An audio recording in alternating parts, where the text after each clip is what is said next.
ಅಧ್ಯಾಯ 21-23.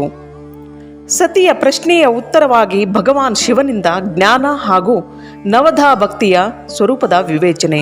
ಕೈಲಾಸ ಹಾಗೂ ಹಿಮಾಲಯ ಪರ್ವತದಲ್ಲಿ ಶ್ರೀ ಶಿವ ಮತ್ತು ಸತಿಯ ವಿವಿಧ ವಿಹಾರಗಳನ್ನು ವಿಸ್ತಾರಪೂರ್ವಕ ವರ್ಣಿಸಿದ ಬಳಿಕ ಬ್ರಹ್ಮದೇವರು ಹೇಳಿದರು, ಮುನಿಯೇ, ಒಂದು ದಿನ ಸತೀದೇವಿಯು ಏಕಾಂತದಲ್ಲಿ ಭಗವಾನ್ ಶಂಕರನ್ನು ಸಂಧಿಸಿ ಅವನಿಗೆ ಭಕ್ತಿಯಿಂದ ಪ್ರಣಾಮ ಮಾಡಿ ಎರಡೂ ಕೈಗಳನ್ನು ಜೋಡಿಸಿಕೊಂಡು ನಿಂತುಕೊಂಡಳು.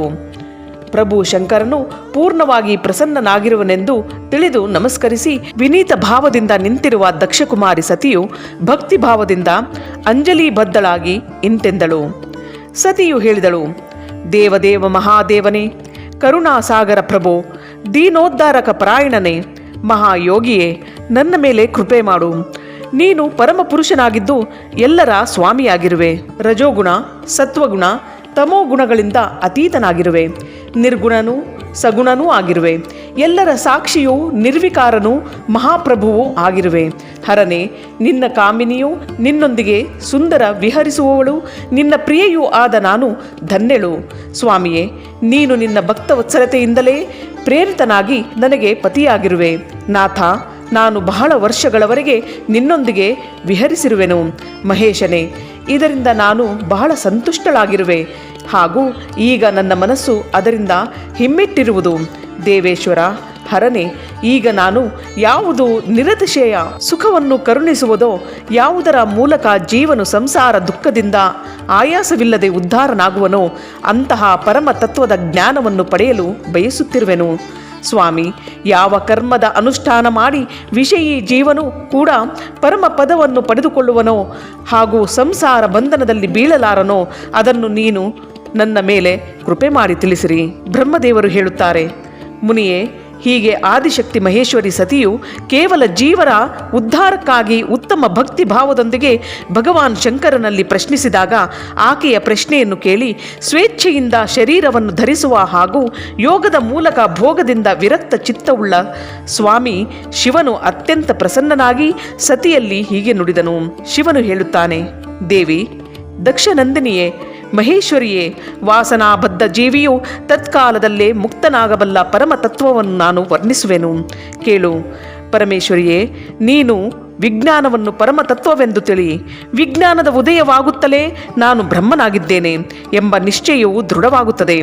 ಆ ವಿಜ್ಞಾನಿ ಪುರುಷನಲ್ಲಿ ಬ್ರಹ್ಮನಲ್ಲದೆ ಇತರೆ ಯಾವುದೇ ವಸ್ತುವಿನ ಸ್ಮರಣೆ ಇರುವುದಿಲ್ಲ ಹಾಗೂ ಬುದ್ಧಿಯು ಸರ್ವಥಾ ಶುದ್ಧವಾಗುತ್ತದೆ. ಪ್ರಿಯೆ, ಆ ವಿಜ್ಞಾನವು ದುರ್ಲಭವಾಗಿದೆ. ಈ ಮೂರು ಲೋಕದಲ್ಲಿ ಅದನ್ನು ತಿಳಿದವನು ವಿರಳನೇ ಆಗಿರುವನು. ಅದು ಸದಾಕಾಲ ನನ್ನದೇ ಸ್ವರೂಪವಾಗಿದ್ದು ಸಾಕ್ಷಾತ್ ಪರಾತ್ಪರ ಬ್ರಹ್ಮವೇ ಆಗಿದೆ. ಆ ವಿಜ್ಞಾನದ ತಾಯಿಯು ಭೋಗ ಮತ್ತು ಮೋಕ್ಷ ರೂಪವಾದ ಫಲವನ್ನು ಕೊಡುವಂತಹ ನನ್ನ ಭಕ್ತಿಯೇ ಆಗಿದೆ. ಅದು ನನ್ನ ಕೃಪೆಯಿಂದ ಸುಲಭವಾಗುತ್ತದೆ. ಭಕ್ತಿಯು ನವವಿಧ ಎಂದು ಹೇಳಲಾಗಿದೆ. ಸತಿಯೇ, ಭಕ್ತಿ ಮತ್ತು ಜ್ಞಾನದಲ್ಲಿ ಯಾವುದೇ ಭೇದವಿಲ್ಲ. ಭಕ್ತ ಮತ್ತು ಜ್ಞಾನಿ ಇಬ್ಬರಿಗೂ ಸದಾ ಸುಖವು ಪ್ರಾಪ್ತವಾಗುತ್ತದೆ. ಭಕ್ತಿಯ ವಿರೋಧಿಯಾದವನಿಗೆ ಜ್ಞಾನದ ಪ್ರಾಪ್ತಿಯಾಗುವುದಿಲ್ಲ. ದೇವಿ, ನಾನು ಸದಾ ಭಕ್ತನ ಅಧೀನನಾಗಿರುತ್ತೇನೆ ಹಾಗೂ ಭಕ್ತಿಯ ಪ್ರಭಾವದಿಂದ ಜಾತಿಹೀನ ನೀಚ ಮನುಷ್ಯರ ಮನೆಗಳಿಗೂ ಹೋಗುತ್ತೇನೆ. ಇದರಲ್ಲಿ ಸಂಶಯವೇ ಇಲ್ಲ. ಭಕ್ತೋ ಜ್ಞಾನೇನ ಭೇದೋ ಹಿ ತತ್ಕರ್ತುಃ ಸರ್ವದಾ ಸುಖಂ ವಿಜ್ಞಾನಂ ನ ಭವತ್ಯೇವ ಸತಿ ಭಕ್ತಿ ವಿರೋಧಿನಃ ಭಕ್ತಾದೀನಃ ಸದಾಹಂ ವೈ ತತ್ಪ್ರಭಾವಾತ್ ಗೃಹೇಶ್ವಪಿ ನೀಚಾನಾಂ ಜಾತಿಹೀನಾನಾಂ ಯಾಮಿ ದೇವಿ ನ ಸಂಶಯಃ.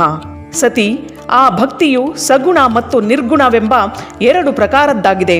ಅದು ವೈಧಿ ಅಂದರೆ ಶಾಸ್ತ್ರ ವಿಧಿಯಿಂದ ಪ್ರೇರಿತವಾದ ಮತ್ತು ಸ್ವಾಭಾವಿಕಿ ಅಂದರೆ ಹೃದಯದಿಂದ ಸಹಜ ಅನುರಾಗದಿಂದ ಪ್ರೇರಿತವಾದ ಭಕ್ತಿ ಎಂದಾಗಿದೆ.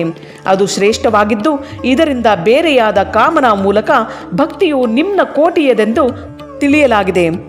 ಹಿಂದೆ ಹೇಳಿದ ಸಗುಣ ಮತ್ತು ನಿರ್ಗುಣ ಇವೆರಡು ಭಕ್ತಿಗಳು ನೈಷ್ಠಿಕಿ ಹಾಗೂ ಅನೈಷ್ಠಿಕಿ ಎಂಬ ಭೇದದಿಂದ ಎರಡು ಪ್ರಕಾರವಾಗುತ್ತವೆ. ನೈಷ್ಠಿಕಿ ಭಕ್ತಿಯು 6 ಪ್ರಕಾರದ್ದು ಎಂದು ತಿಳಿಯಬೇಕು. ಅನೈಷ್ಠಿಕಿ ಒಂದೇ ಪ್ರಕಾರದ್ದು ಎಂದು ಹೇಳಲಾಗಿದೆ.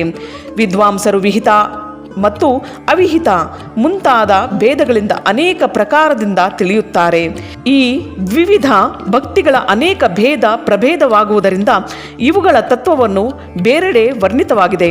ಪ್ರಿಯೆ, ಮುನಿಗಳು ಸುಗುಣ ಮತ್ತು ನಿರ್ಗುಣ ಎರಡೂ ಭಕ್ತಿಗಳ 9 ಅಂಗಗಳೆಂದು ಹೇಳಿರುವರು. ದಕ್ಷನಂದಿನಿಗೆ ನಾನು ಆ 9 ಅಂಗಗಳನ್ನು ವರ್ಣಿಸುವೆನು, ನೀನು ಪ್ರೇಮದಿಂದ ಕೇಳು.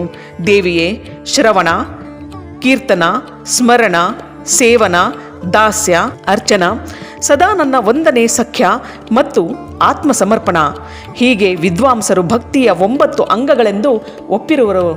ಶ್ರವಣಂ ಕೀರ್ತನಂ ಚೈವ ಸ್ಮರಣಂ ಸೇವನಂ ತಥಾ ದಾಸ್ಯಂ ತಥಾರ್ಚನಂ ದೇವಿ ವಂದನಂ ಮಮ ಸರ್ವದಾ ಸಖ್ಯಾಮಾತ್ಮಾರ್ಪಣಂ ಚೇತಿ ನವಾಂಗಾನಿ ವಿದುರ್ಬುಧಃ. ಶಿವೆ, ಭಕ್ತಿಯ ಉಪಾಂಗಗಳು ಅನೇಕ ರೀತಿಯಿಂದ ಹೇಳಲಾಗಿದೆ. ದೇವಿ, ಈಗ ನನ್ನ ಭಕ್ತಿಯ ಹಿಂದೆ ಹೇಳಿದ 9 ಅಂಗಗಳ ಬೇರೆ ಬೇರೆ ಲಕ್ಷಣಗಳನ್ನು ನೀನು ಮನಸ್ಸಿಟ್ಟು ಕೇಳು. ಆ ಲಕ್ಷಣಗಳು ಭೋಗ ಮತ್ತು ಮೋಕ್ಷಗಳನ್ನು ಕರುಣಿಸುವಂತಹುದು. ಸ್ಥಿರ ಆಸನದಲ್ಲಿ ಕುಳಿತು ತನು ಮನಗಳಿಂದ ನನ್ನ ಕಥಾ ಕೀರ್ತನಾದಿಗಳನ್ನು ನಿತ್ಯವೂ ಸಮ್ಮಾನಪೂರ್ವಕ ಪ್ರಸನ್ನತೆಯಿಂದ ತನ್ನ ಕರ್ಣಪುಟಗಳಿಂದ ಅದರ ಅಮೃತೋಪಮಯ ರಸವನ್ನು ಪಾನ ಮಾಡುವ ಸಾಧನೆಯನ್ನು ಶ್ರವಣವೆಂದು ಹೇಳುತ್ತಾರೆ. ಹೃದಯಾಕಾಶದಲ್ಲಿ ನನ್ನ ದಿವ್ಯ ಜನ್ಮ ಕರ್ಮಗಳನ್ನು ಚಿಂತಿಸುತ್ತಾ ಪ್ರೇಮದಿಂದ ವಾಣಿಯ ಮೂಲಕ ಅದನ್ನು ಉಚ್ಚ ಸ್ವರದಿಂದ ಉಚ್ಚರಿಸುವ ಈ ಭಜನ ಸಾಧನೆಯನ್ನು ಕೀರ್ತನೆ ಎಂದು ಹೇಳುತ್ತಾರೆ. ದೇವಿ, ಮಹೇಶ್ವರನಾದ ನನ್ನನ್ನು ನಿತ್ಯವೂ ಸದಾ ಸರ್ವತ್ರ ವ್ಯಾಪನೆಂದು ತಿಳಿದು ಪ್ರಪಂಚದಲ್ಲಿ ನಿರಂತರ ನಿರ್ಭಯನಾಗಿ ಇರುವುದನ್ನೇ ಸ್ಮರಣವೆಂದು ಹೇಳಲಾಗಿದೆ.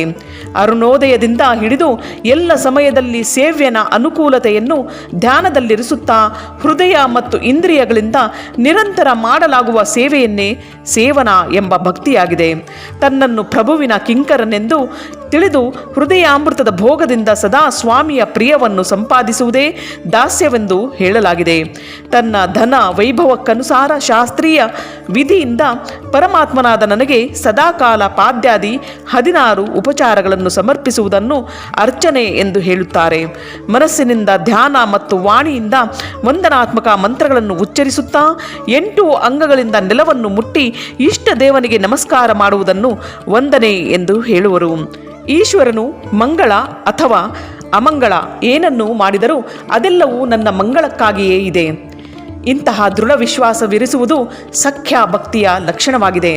ಮಂಗಲ ಮಂಗಲಂ ಯದ್ ಯತ್ ಕರೋತೀತೀಶ್ವರೋ ಹಿ ಮೇ ಸರ್ವಂ ತನ್ಮಂಗಲಾಯೇತಿ ವಿಶ್ವಾಸ ಸಖ್ಯ ಲಕ್ಷಣಂ.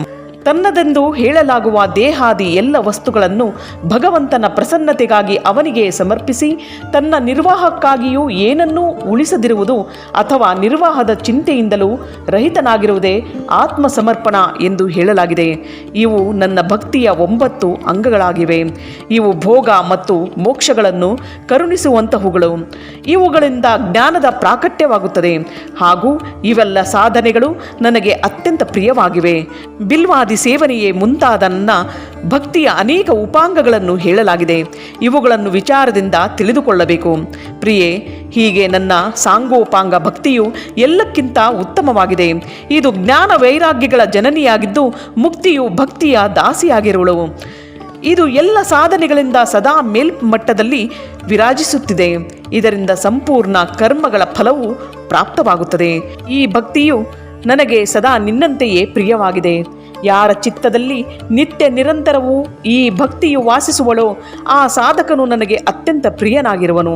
ದೇವೇಶ್ವರಿಯೇ, 3 ಲೋಕಗಳಲ್ಲಿ ಮತ್ತು 4 ಯುಗಗಳಲ್ಲಿ ಭಕ್ತಿಗೆ ಸಮಾನವಾದ ಇನ್ನೊಂದು ಸುಖದಾಯಕ ಮಾರ್ಗವು ಯಾವುದೂ ಇಲ್ಲ.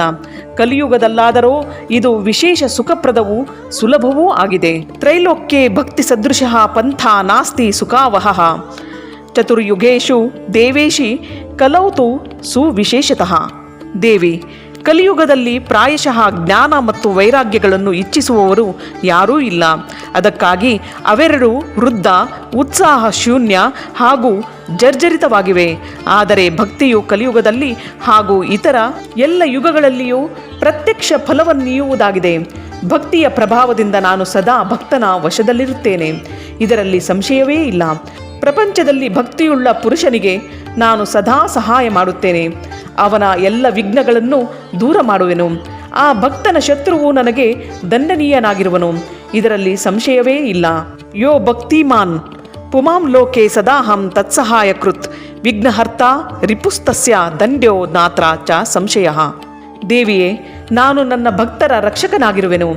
ಭಕ್ತನ ರಕ್ಷಣೆಗಾಗಿಯೇ ನಾನು ಕುಪಿತನಾಗಿ ನನ್ನ ನೇತ್ರಾಗ್ನಿಯಿಂದ ಕಾಲನನ್ನು ಕೂಡ ಸುಟ್ಟು ಬಿಟ್ಟಿರುವೆನು. ಪ್ರಿಯೆ, ಭಕ್ತನಿಗಾಗಿ ನಾನು ಹಿಂದೆ ಸೂರ್ಯನ ಮೇಲೂ ಅತ್ಯಂತ ಕ್ರುದ್ಧನಾಗಿದ್ದೆ, ಹಾಗೂ ಶೂಲವನ್ನೆತ್ತಿಕೊಂಡು ನಾನು ಅವನನ್ನು ಹೊಡೆದು ಓಡಿಸಿಬಿಟ್ಟಿದ್ದೆ. ದೇವಿ, ಭಕ್ತನಿಗಾಗಿ ನಾನು ಸೈನ್ಯ ಸಹಿತ ರಾವಣನನ್ನು ಕೂಡ ಕ್ರೋಧದಿಂದ ತ್ಯಾಗ ಮಾಡಿದೆ, ಹಾಗೂ ಅವನ ಕುರಿತು ಯಾವುದೇ ಪಕ್ಷಪಾತವನ್ನು ಮಾಡಲಿಲ್ಲ. ಸತಿಯೇ, ದೇವೇಶ್ವರಿಯೇ, ಹೆಚ್ಚು ಹೇಳುವುದರಿಂದ ಏನು ಲಾಭ? ನಾನು ಸದಾಕಾಲವೂ ಭಕ್ತನ ಅಧೀನದಲ್ಲೇ ಇರುತ್ತೇನೆ. ಭಕ್ತಿ ಮಾಡುವ ಪುರುಷನಿಗೆ ಅತ್ಯಂತ ವಶನಾಗಿ ಹೋಗುವೆನು. ಬ್ರಹ್ಮದೇವರು ಹೇಳುತ್ತಾರೆ, ನಾರದನೇ, ಹೀಗೆ ಭಕ್ತನ ಮಹತ್ವವನ್ನು ಕೇಳಿ ದಕ್ಷಕನ್ಯೆ ಸತಿಗೆ ಬಹಳ ಹರ್ಷವಾಯಿತು. ಆಕೆಯು ಅತ್ಯಂತ ಸಂತಸದಿಂದ ಭಗವಾನ್ ಶಿವನಿಗೆ ಮನಸ್ಸಿನಲ್ಲೇ ನಮಸ್ಕರಿಸಿದಳು. ಮುನಿಯೇ, ಸತೀದೇವಿಯು ಪುನಃ ಭಕ್ತಿಕಾಂಡದ ವಿಷಯವಾಗಿ ಶಾಸ್ತ್ರದ ವಿಷಯದಲ್ಲಿ ಭಕ್ತಿಪೂರ್ವಕ ಕೇಳಿದಳು. ಲೋಕದಲ್ಲಿ ಸುಖದಾಯಕ ಹಾಗೂ ಜೀವಿಗಳ ಉದ್ಧಾರದ ಸಾಧನೆಗಳ ಪ್ರತಿಪಾದಕ ಶಾಸ್ತ್ರವು ಯಾವುದಿದೆ ಎಂಬ ಜಿಜ್ಞಾಸೆಯು ಉಂಟಾಯಿತು. ಆಕೆಯು ಯಂತ್ರ, ಮಂತ್ರ, ಶಾಸ್ತ್ರ, ಅವುಗಳ ಮಹಾತ್ಮ್ಯ ಹಾಗೂ ಬೇರೆ ಜೀವಿಗಳ ಉದ್ಧಾರಕ ಧರ್ಮಮಯ ಸಾಧನೆಗಳ ವಿಷಯದಲ್ಲಿ ವಿಶೇಷ ರೂಪವಾಗಿ ತಿಳಿಯುವ ಇಚ್ಛೆಯನ್ನು ಪ್ರಕಟಿಸಿದಳು. ಸತಿಯ ಈ ಪ್ರಶ್ನೆಯನ್ನು ಕೇಳಿ ಶಂಕರನಿಗೆ ಬಹಳ ಸಂತೋಷವಾಯಿತು. ಅವನು ಜೀವಿಗಳ ಉದ್ಧಾರಕ್ಕಾಗಿ ಎಲ್ಲ ಶಾಸ್ತ್ರಗಳನ್ನು ಪ್ರೇಮಪೂರ್ವಕ ವರ್ಣಿಸಿದನು. ಮಹೇಶ್ವರನು 5 ಅಂಗಗಳೊಂದಿಗೆ ತಂತ್ರಶಾಸ್ತ್ರ, ಯಂತ್ರಶಾಸ್ತ್ರ ಹಾಗೂ ಬೇರೆ ಬೇರೆ ದೇವೇಶ್ವರರ ಮಹಿಮೆಯನ್ನು ವರ್ಣಿಸಿದನು. ಮುನೀಶ್ವರನೇ, ಇತಿಹಾಸ ಕಥೆ ಸಹಿತ ಆ ದೇವತೆಗಳ ಭಕ್ತರ ಮಹಿಮೆಯನ್ನು, ವರ್ಣಾಶ್ರಮ ಧರ್ಮವನ್ನು, ರಾಜಧರ್ಮವನ್ನು ವರ್ಣಿಸಿದನು. ಪುತ್ರ ಮತ್ತು ಪತ್ನಿಯ ಧರ್ಮದ ಮಹಿಮೆಯನ್ನು, ಎಂದೂ ನಾಶವಾಗದ ವರ್ಣಾಶ್ರಮ ಧರ್ಮವನ್ನು, ಜೀವಿಗಳಿಗೆ ಸುಖ ಕೊಡುವಂತಹ ವೈದ್ಯಶಾಸ್ತ್ರವನ್ನು, ಜ್ಯೋತಿಷ್ಯ ಶಾಸ್ತ್ರವನ್ನು ವರ್ಣಿಸಿದನು. ಮಹೇಶ್ವರನು ಕೃಪೆ ಮಾಡಿ ಉತ್ತಮ ಸಾಮುದ್ರಿಕ ಶಾಸ್ತ್ರವನ್ನು ಹಾಗೂ ಇನ್ನೂ ಬಹಳಷ್ಟು ಶಾಸ್ತ್ರಗಳನ್ನು ತತ್ವತಃ ವರ್ಣಿಸಿದನು. ಹೀಗೆ ಲೋಕೋಪಕಾರವನ್ನು ಮಾಡಲಿಕ್ಕಾಗಿ ಸದ್ಗುಣ ಸಂಪನ್ನ ಶರೀರವನ್ನು ಧರಿಸುವ 3 ಲೋಕಗಳಿಗೆ ಸುಖದಾಯಕ ಸರ್ವಜ್ಞ ಶಿವ ಶಿವೆಯರು ಹಿಮಾಲಯದ ಕೈಲಾಸ ಶಿಖರದಲ್ಲಿ ಹಾಗೂ ಇತರ ಸ್ಥಾನಗಳಲ್ಲಿ ನಾನಾ ರೀತಿಯ ಲೀಲೆಗಳನ್ನು ಮಾಡುತ್ತಿದ್ದರು. ಆ ದಂಪತಿಗಳು ಸಾಕ್ಷಾತ್ ಪರಬ್ರಹ್ಮ ಸ್ವರೂಪರಾಗಿದ್ದಾರೆ. ಇಲ್ಲಿಗೆ ಅಧ್ಯಾಯ 21 ರಿಂದ 23 ಸಂಪೂರ್ಣವಾಯಿತು.